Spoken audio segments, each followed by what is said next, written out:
for Lyme disease. Public Health is combing other parts of the city, including over by the Rouge, searching for potentially infected insects. Good morning.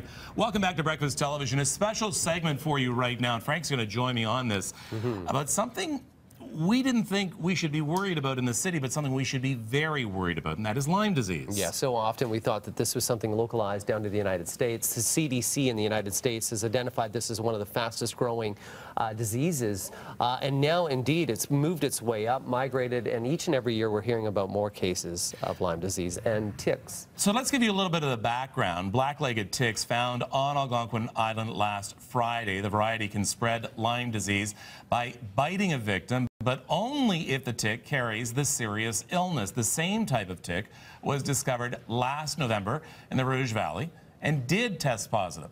Health officials say it will take weeks to determine if the ticks found in the island carry the disease. So what is Lyme disease? Well, as Kevin mentioned, the illness is spread by black-legged ticks, also known as deer ticks. It takes at least 24 hours for the disease to be transmitted after the insect bites its victim. The risk is the highest in spring and summer months. Ticks live in forests or grassy areas. So some symptoms to look for. Stage 1 can cause fever, headache, muscle pain, fatigue, and a bullseye type of rash, but not always. Stage 2 symptoms include skin rashes, heart palpitations, arthritis, and extreme fatigue. Stage 3, severe arthritic joint pain and neurological problems. And we're going to be talking about this a little bit more at length on things you can do to protect yourself, such as wearing shoes, long-sleeve shirts, tuck your pants into boots or socks, apply insect repellent containing DEET. So we have all this coming on. Now, Melanie is on her way right now over to Algonquin Island to bring us the very latest from the other side of the shore. Mel? Hi, Kev. Good morning. We just boarded the ferry here, and several people making their way on board as well, heading in that direction. As you know, a lot of people, this is the time for tourists making their way to the islands. Algonquin Island, you should know, is sort of a remote area within the islands there.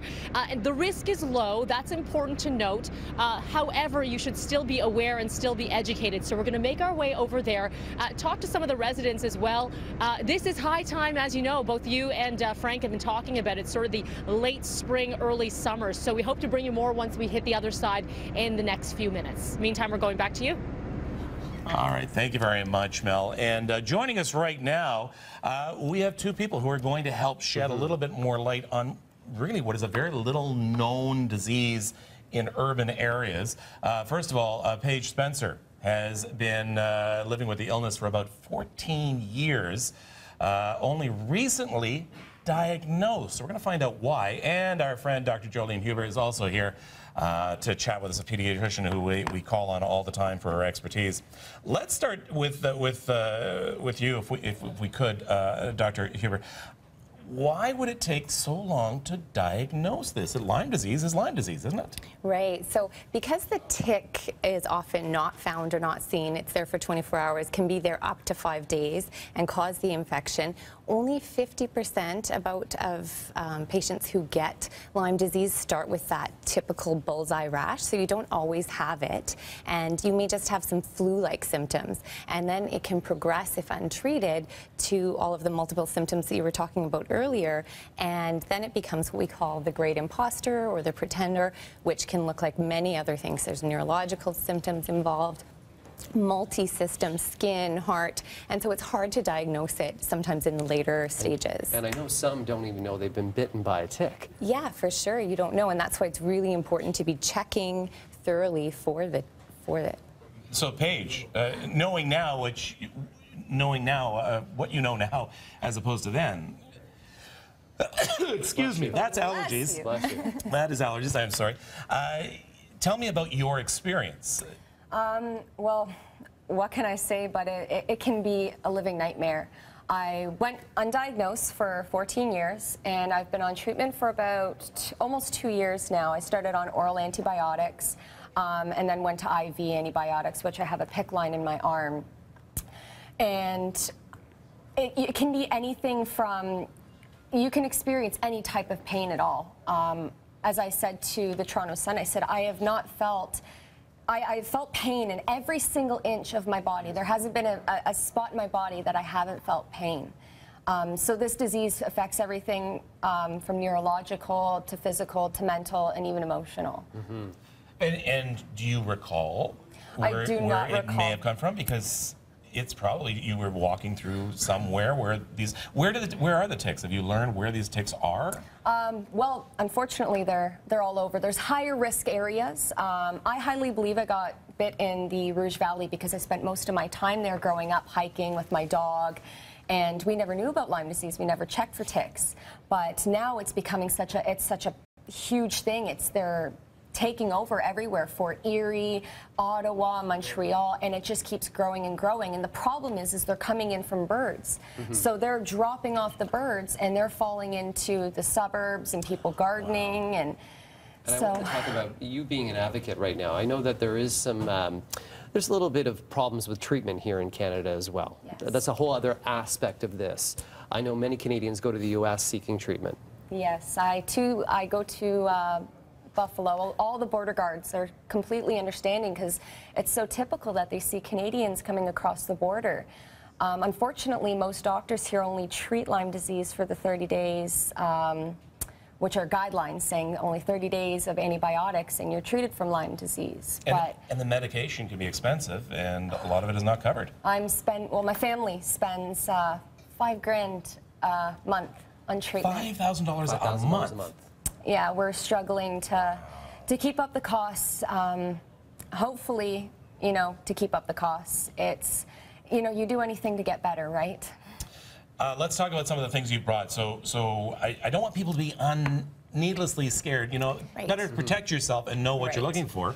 So So when when you're going through a walk in any woods, Right, so any sort of, they don't jump and they don't fly, they climb up tall grasses and shrubs, Okay. and bare skin as you brush by or an animal brushes by is how they attach to you. So you really want kids to be wearing covered shoes, not sandals when you're out in bushes and tall grasses. Hats for sure, long sleeved shirts, and tuck them into the pants, so really long sleeved even when it's hot in the middle of the summer. Long sleeve, loose, light colored pants, tuck the socks in so that the ticks can't get into there.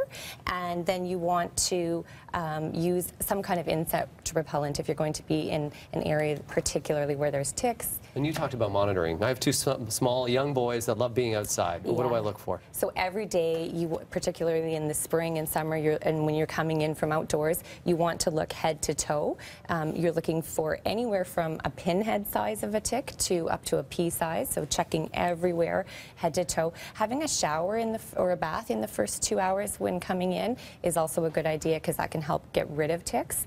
And then as soon as you see a tick, you want to remove it, because if you remove it before 24 to 36 hours, you can actually prevent infection from occurring. And I've also read when you remove it, to keep it, so that you can then see if that could get tested to see if it had Lyme. Yes, and on the Toronto Public Health website, there's sites where you can bring the tick to be tested.